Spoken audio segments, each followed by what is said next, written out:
Salut, bande de sapajous! Le perfectionnisme ressemble à la procrastination.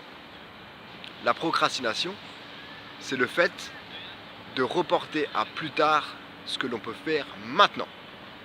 Par exemple, si aujourd'hui j'ai pas envie de faire la vaisselle ou que j'ai autre chose de plus important à faire, je peux procrastiner cette vaisselle pour plus tard, quand j'aurai moins de choses à faire ou que j'aurai plus de volonté.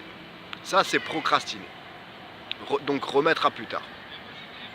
Le perfectionniste, quant à lui, ne considère une chose comme finie que lorsqu'il la trouve parfaite.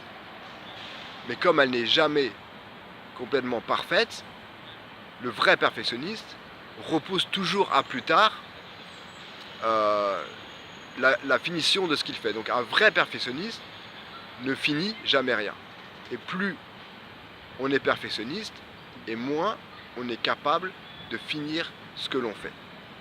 Parce que on trouve toujours des imperfections dans ce que l'on a construit, dans ce que l'on a fait, et donc on repousse toujours à plus tard la fin de ce qu'on a fait.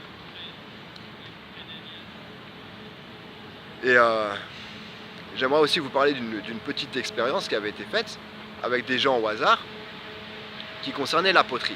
On avait demandé à un groupe, dans un temps donné, je ne sais pas quel temps, peut-être 2 heures, de faire, un groupe de gens, de faire chacun la poterie la plus belle possible. Donc chacun d'entre eux essayait de faire une poterie, mais la plus belle possible. Prenez son temps pour faire la plus belle poterie possible.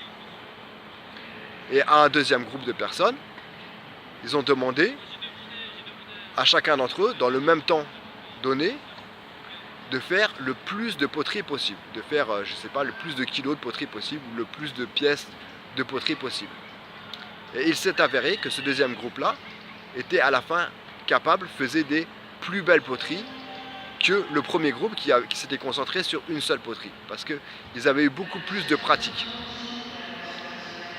Donc, et ça, c'est pas valable que pour la poterie, c'est valable pour tout. Plus on pratique et plus on est capable de faire, d'être bon dans ce qu'on fait et de faire des choses de qualité. C'est pour ça que je fais en fait le plus de vidéos possible et je m'attarde pas trop sur chacune des vidéos. Mes vidéos sont pleines d'erreurs, pleines de défauts et j'accepte les défauts qu'elles ont pour pouvoir en faire le plus possible et être de meilleur en meilleur et qu'elle soit à chaque fois un petit peu plus qualitative. Et je pense aussi que c'est une question de courage d'accepter de finir quelque chose, ça demande du courage d'accepter de montrer que ce qu'on a fait a des imperfections et qu'on accepte ces imperfections. Je trouve que ça demande du courage.